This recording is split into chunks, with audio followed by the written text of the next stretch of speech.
La Iglesia Luterana San Pablo, de la Misión Luterana de Isleta, presenta su programa La Gran Comisión. Hola, bienvenidos a este programa de La Gran Comisión. Como siempre, muchas gracias, muy amables por estar con nosotros.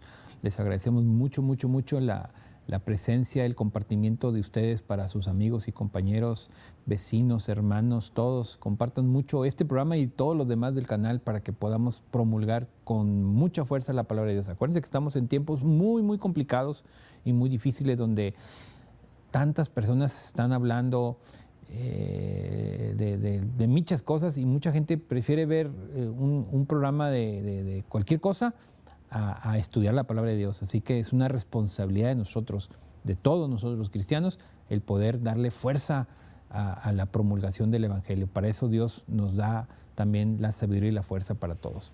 Como siempre, un abrazo fraternal por parte de la Iglesia Luterana San Pablo, aquí en El Paso, Texas, esperando siempre sus necesidades y peticiones de oración para poder acompañarlos en esos sentidos y en esos momentos. Esperemos que la comunidad cristiana de aquí, de El Paso, Texas, de Las Cruces, Nuevo México, todas las que están cerca aquí de la influencia del canal, que puedan todos tener su corazón alimentado, su mente alimentada por la palabra de Dios en sus iglesias, con estos programas, y que podamos ser una comunidad cristiana fuerte, porque esta civilización actual nos necesita como embajadores de Cristo. Eso es una realidad. Bien, pues vamos a continuar con una narración muy común también. Son narraciones, si se fijan, estamos en una secuencia, ya tenemos un tiempo siendo la secuencia del Nuevo Testamento, específicamente de los Evangelios. Estamos trabajando Evangelios y ya estamos casi completando el año básicamente de estar hablando del Nuevo Testamento, de los Evangelios. Durante los primeros 3 años que me tocó participar a mí aquí en este programa, que antes hacía mi padre, mi madre y otras personas que ya no están ahorita con nosotros. Algunos ya partieron al reino del Señor y otros siguen, pero ya están jubilados, por decirlo de esa manera, y que me tocó a mí pues la invitación de venir. Estuve trabajando con lo que fueron las epístolas durante 3 años, y este es el primer año donde estoy trabajando con los relatos de los evangelios. Ya estamos completando prácticamente el primer año de evangelio, y bueno, pues los títulos solitos se dicen, ¿verdad? Hoy vamos a ver: Jesús sana a un ciego de nacimiento. Estamos en el Evangelio de San Juan, y San Juan capítulo 9. Voy a leer, está muy largo la lectura, pero voy a leer nada más del 1 al 12, que es la lectura base, y ahí la vamos comentando. Dice en San Juan capítulo 9: Al pasar, Jesús vio un hombre que era ciego de nacimiento. Sus discípulos le preguntaron: Rabí, ¿quién pecó para que éste haya nacido ciego, él o sus padres? Jesús respondió: No pecó él ni tampoco sus padres. Más bien fue para que las obras de Dios se manifestasen en él. Mientras sea de día, no es necesario hacer las obras del que me envió. Viene la noche cuando nadie las puede trabajar. Mientras que estoy en el mundo, soy la luz del mundo. Dicho esto, escupió en la tierra, hizo lodo con la saliva y untó el lodo en los ojos del ciego. Entonces le dijo: Ve a lavarte en el estanque de Siloé, que significa enviado. El ciego fue, se lavó y al volver ya veía. Entonces los vecinos y los que antes habían visto que era ciego decían: ¿No es este el que se sentaba a mendigar? Unos decían: Sí, es él. Otros decían: Se le parece, pero él decía: Yo soy. Y le dijeron: ¿Y cómo es que te han abierto los ojos? Y él respondió: Aquel hombre que se llama Jesús hizo lodo, me lo untó en los ojos y me dijo: Ve a Siloé y lávate. Y yo fui, me lavé y recibí la vista. Ellos le dijeron: ¿Y dónde está él? Él dijo: No lo sé.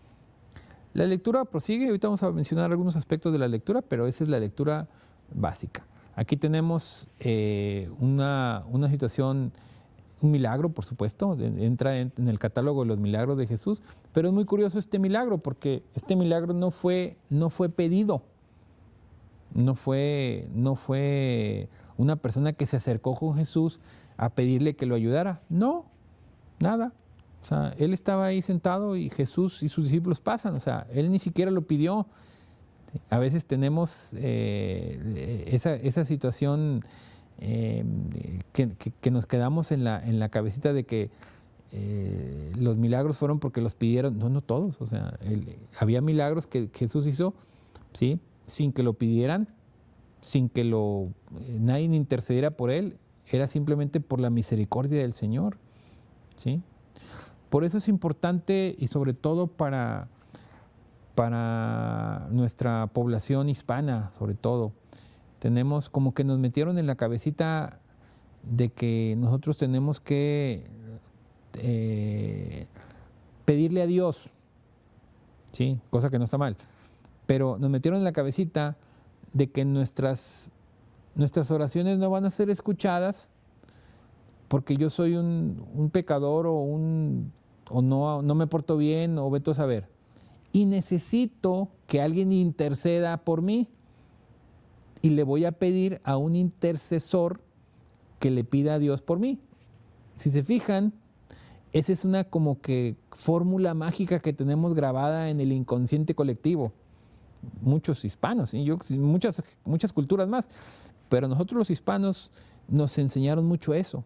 Por eso es que tenemos una cantidad inmensa de figuras religiosas a las cuales yo le pido para que le pida. O sea, es una cosa que nos enseñaron así. Por eso es que es muy complejo para nosotros los hispanos de repente el decir, es que tú le pides directamente a Dios. No, es que yo tengo que pedir a fulano, mangano, perengano, ¿sí?, vivos o fuera de la vida, ya difuntos, pues, lo que lo consideramos los santos y todas esas personas. Yo tengo que pedir a esta persona que fue muy buena persona en vida y ahora es un ángel, y le voy a pedir a él para que le pida. O sea, esa es la fórmula que nos enseñaron. Equivocada, por supuesto, pero así nos la transmitieron. Jesús tenía misericordia, y Jesús y Dios tiene misericordia de nosotros. Aunque no le pidamos, tiene misericordia de nosotros.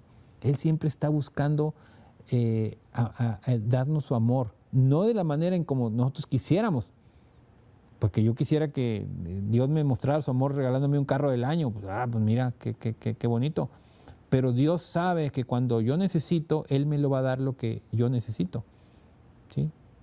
Se lo pido o no se lo pida, Dios está al tanto de mis necesidades y quiere que mi corazón esté conformado y fortalecido en su palabra. No en cubrir las necesidades, no, sino en que yo en mi corazón tenga una fe fuerte y clara, con carro o sin carro. O sea, que mi fe siga fortalecida. Por eso Dios tiene misericordia de mí.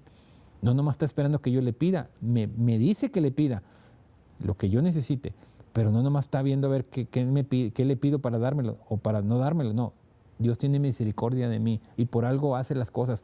Aquí la lectura es clave, dice. Los discípulos, dentro de ese mismo pensar, porque no es un pensar nuevo, ¿sí?, decir, bueno, ¿por qué esta persona es ciega? ¿Por qué nació ciega? ¿Qué pecado cometió? Pensando que cometió un pecado en el vientre. O sus papás, ¿qué pecado cometieron? Porque si se dan cuenta, lo hemos mencionado en programas pasados, lo que la cultura general le llama pecado original está relacionado con la cuestión sexual, ¿sí? Hay un pasaje que dice, en pecado me concibió mi madre. Y luego dicen sobre Jesús, fue concebido sin pecado, una cosa así, se traslada así. Entonces dices, no, pues entonces el pecado es tener sexo. No, el sexo no es pecado, el sexo es parte de lo que Dios nos dio como una función de nosotros, ¿sí? Jesús nació de la Virgen María, ¿sí? No porque el haber tenido contacto sexual fuera malo, sino porque no venía con la parte hereditaria del pecador caído. Jesús nació como un ser humano, pero sin el pecado heredado de Adán y Eva.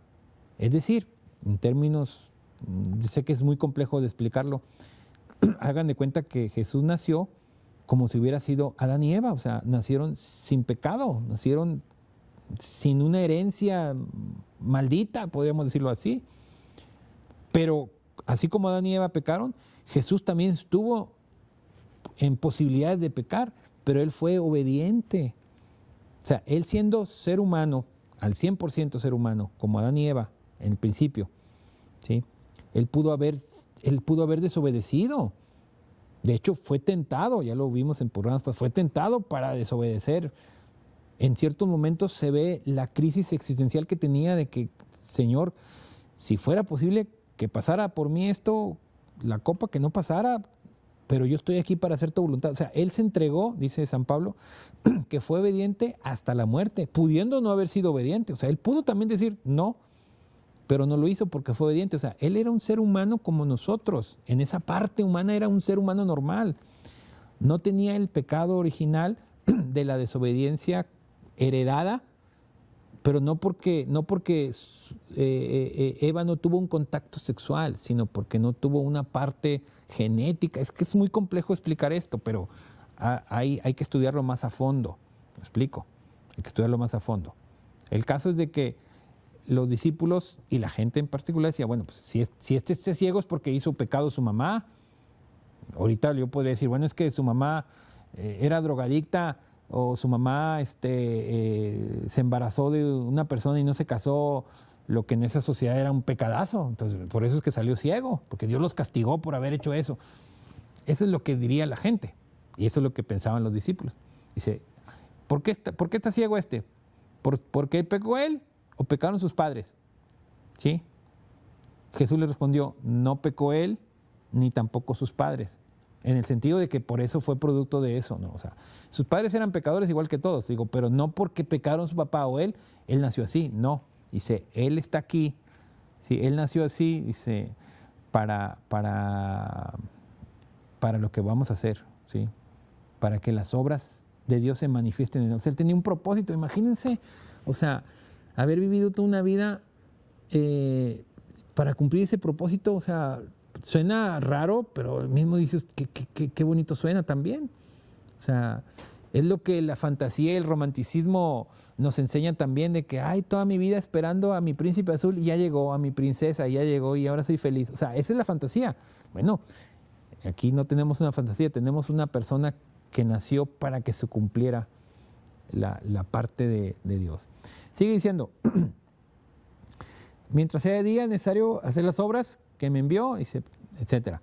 Dice, mientras que yo estoy en el mundo, yo soy la luz del mundo. Y luego viene una cosa muy curiosa, dice que escupe en la tierra, hace una especie de lodito y se lo unta en los ojos. Más adelante nos damos cuenta que el día en que está haciendo este milagro es sábado. El sábado era día de reposo. Se supone que el sábado no tenían que hacer ningún tipo de trabajo y estaba prohibido hacer cualquier tipo de situación. Por un lado, no podías estar haciendo eso, de estar haciendo algún trabajito ahí. Y por otro lado, las medidas sanitarias o higiénicas impedían que estuviera yo usando mi saliva para embarrar a una persona. Pues imagínate. O sea, yo sé que ahorita en la actualidad cualquier mamá o algunos papás también, de que el niño va a la escuela y trae el pelo parado, con tantita le pongo con la lengua para que se le baje. Es normal que lo hagamos. Digo, yo también lo hice con mis hijas y de repente con quien sea. Pero para estos escenarios sumamente cuidados, pues era pecado andar higiénicamente mal, era un pecado, ¿me explico? ¿Sí? Tenías que ir a lavarte no sé a dónde para purificarte y cosas de ese tipo. Bueno, aquí Jesús hace eso en día de reposo y mezcla su saliva con tierra y se la unta a la otra persona. O sea, una cosa totalmente increíble. ¿Para qué hizo Jesús esto? Justamente para lo que dice aquí, dice, para que las obras de Dios se manifiesten en él. O sea, por un lado, ¿sí? Él es Dios y él tiene autoridad para hacer lo que él quisiera hacer. O sea, él estaba por sobre la ley y por sobre todo. Hay otros pasajes donde lo retan de que Abraham dijo, yo soy más que Abraham, antes que Abraham soy yo. O sea, los enojaba a los judíos, Pero era verdad, Él es Dios, o sea, Él es el autor de este universo en ese sentido, pues. Entonces Él puede hacer lo que quiera en ese sentido. No estamos hablando de una doctrina loca, no, sino que Él es Dios mismo el que estaba aquí. Jesús era Dios mismo, es Dios mismo. Entonces Él podía hacer lo que Él consideraba hacer y quería demostrar con ese simple acto tan sencillo que lo podía hacer aún en el día de reposo, ¿sí? En donde los judíos lo habían convertido en un día nomás de compromiso. No entendían, nunca entendieron que el día de reposo no era para simplemente cumplirlo, sino para otra cosa. Entonces Él dice, en este día yo voy a hacer esto, contrario a lo que la gente piensa, no a la ley, contrario a la gente piensa, porque Jesús vino a cumplir toda la ley, Jesús cumplió la ley de pe a pa, pero en este día de reposo, ¿sí? Voy a hacer esto para mostrar el poder que tiene Dios en el Mesías, en el Hijo del Hombre, como se decía él mismo. Hace esto, ¿sí? Obviamente, pues era para abrir bocado, porque iba a venirse una oleada de situaciones complicadas donde la persona iba a ser cuestionada, iba a ser juzgada, iban a poner en entredicho todo lo que sea. Sigue diciendo, cuando lo ven, ¿sí? Dicen, oye, pues que no era este el que estaba ahí pidiendo dinero y esto y lo otro. Sí, sí es él, ¿sí? Entran los fariseos, ese grupo que les he platicado en otras ocasiones y en programas anteriores, que era un grupo deseoso de atención y deseoso de ganarse un lugar en la comunidad. Y que dicho sea de paso, cuando la sociedad israelita o judía es destruida en el año 70, ¿sí? Cuando los destierran a todos prácticamente, en realidad los judíos desde el año 70 después de Cristo, cuando los romanos destruyen toda la ciudad, no quedó nada, destruyeron el templo, destruyeron todo destruyeron. En el año 70 después de Cristo, ¿sí?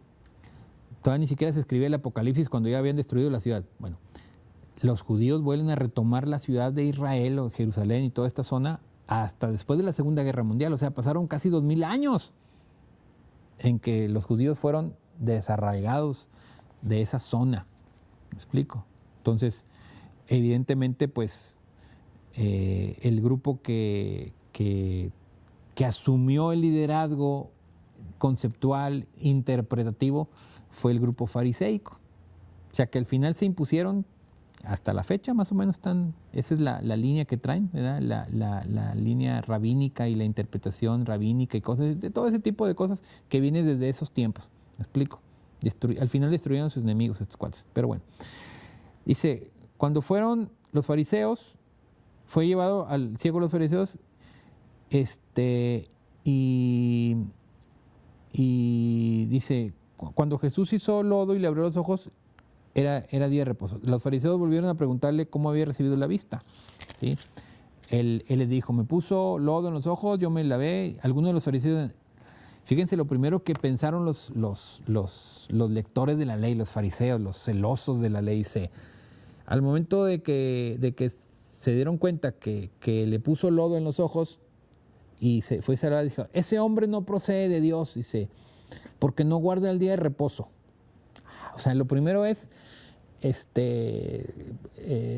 juzgarlo, o sea, juzgar lo que ellos veían en la conducta. Como él hizo algo, una actividad en el día en que no debe ser nada, entonces es un pecador, no procede de Dios. O sea, ellos ni siquiera estaban valorando que había recibido la vista el hombre. Ellos lo que estaban valorando es que él había roto y hecho algo cuando no debía de hacerlo. ¿Me explico? Sí, es como si... imagínense, estamos en una reunión o algo así y vamos a ponerlo así como que muy romántico y caballeroso. Una mujer se tropieza y al momento de tropezarse yo le extiendo mis manos y la detengo para que no se lastime en el piso, le agarro sus manos, sus brazos o lo que sea y no se cae y no se golpea, ¿sí? Y en vez de venir a decirme gracias o algo así, porque evité que se golpeara, viene la pareja o el marido y ¿por qué estás agarrando a mi mujer? ¿Quién te cree? O sea, imagínate tú, o sea, dices tú, ¿what? O sea, estoy por necesidad de ella, si va a caer, la sostengo para que no se pegue y vienes y me reclamas cuando hice algo bueno para ella. O sea, imagínense esto, imagínense que obviamente para la persona ciega, decía, no me interesa cuándo haya sido, lo que pasa, lo que me interesa es que yo no veía y ahora veo, eso es lo más importante. Pero los fariseos luego, ¿por qué ese hombre no procede de Dios? No guarda el día de reposo. Otros decían, ¿cómo puede un pecador hacer estas señales? O sea, había división entre ellos.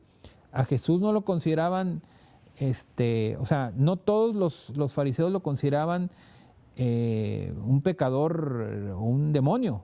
Había dentro de los fariseos que lo consideraban un maestro, un profeta, alguien de Dios, pero no lo consideran el Mesías, eso definitivamente no. Pero sí consideran que era una persona que sabía, conocía o que tenía cierto poder, un profeta, pues, ese era lo básico, ¿me explico? Vuelven a preguntarle, ¿tú qué opinas del que te abrió los ojos? Dice, él respondió, creo que es un profeta, porque era lo más fácil decir un profeta era una figura básica, es como ver a una persona uniformada de militar y aunque no sepas el rango, si es capitán, sargento, teniente, pero es un militar, está bien, es un militar, es lo más fácil. Es del ejército, es de la marina. O sea, sí, no sé qué grado tenga, ni qué haga o qué ande haciendo, pero es militar, entonces está bien. Es decir, un profeta estaba bien. Que de hecho, Jesús, pues, en ese sentido, cumplía la función de profeta, de sacerdote y de rey. Se dice que tiene 3 funciones, ¿sí? Pero bueno, dice, los judíos no creían que aquel hombre había sido ciego. Dijeron, es que no puede ser que este haya sido ciego y este hombre lo haya sacado de ahí. Dice, vuelven a preguntarle, ¿sí? Y traen a los papás. Dice, ¿este es tu hijo? Sí.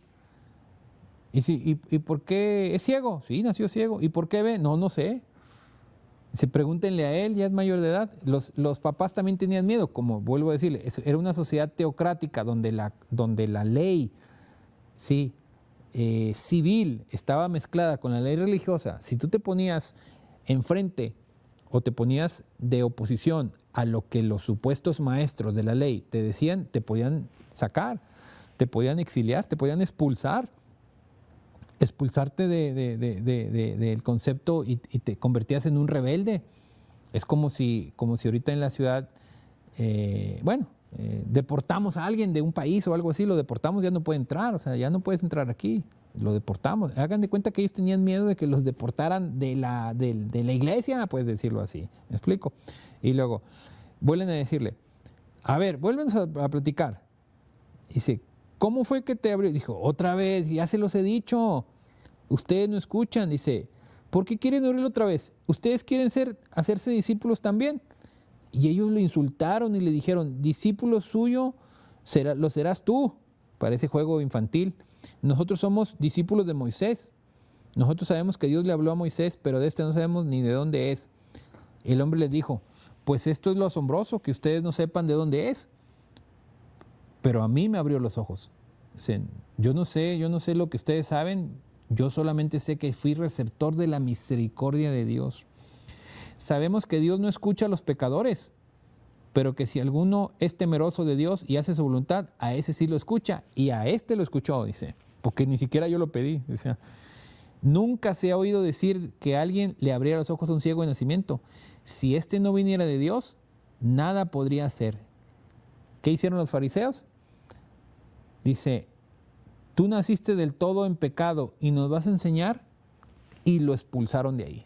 O sea, los fariseos estaban de pleito, no iban a aceptar ninguna comentario. Y este pobre hombre, podemos decirlo así, pobre hombre, porque pues al ser ciego estaba excluido socialmente, era un mendigo, ni siquiera vivía con su familia, yo creo, pues.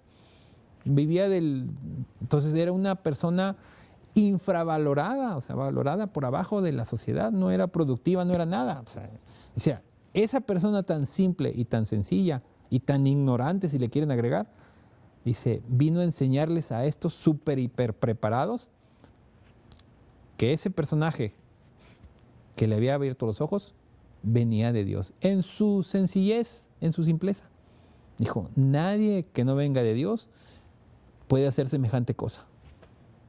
Y me gusta aquí donde dice, ¿quieren hacerse ustedes también sus discípulos?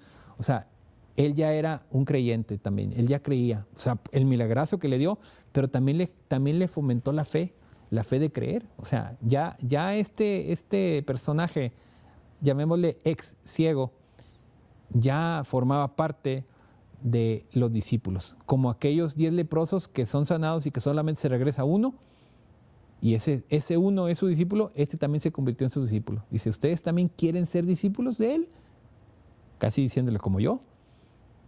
No, quítate, estás loco. ¿Qué crees que qué? Nosotros somos discípulos de Moisés. ¿Qué no? Dijo, pues parece que no saben. Dice, ustedes que saben o dicen saber, no saben. En realidad no saben ni cómo, ni cuándo, ni dónde. Dice, y yo, que soy un simple ser humano, ahora entiendo que Dios vino a este mundo y este hombre, que de momento lo considero un profeta, pero este hombre me abrió los ojos y tiene, no sé por qué, tiene el poder de Dios y Dios lo escucha. O sea, yo lo voy a seguir. O sea, ¿me explico? O sea, ahí está la categoría donde el sabio y el entendido con la lógica humana no lo vas a entender, solamente lo vas a entender cuando lees la palabra de Dios. La palabra de Dios es la mejor de los conocimientos y sabidurías, pero tienes que entrarle. Esperemos que Dios les bendiga en su mente y en su corazón, ahora y siempre. Amén.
You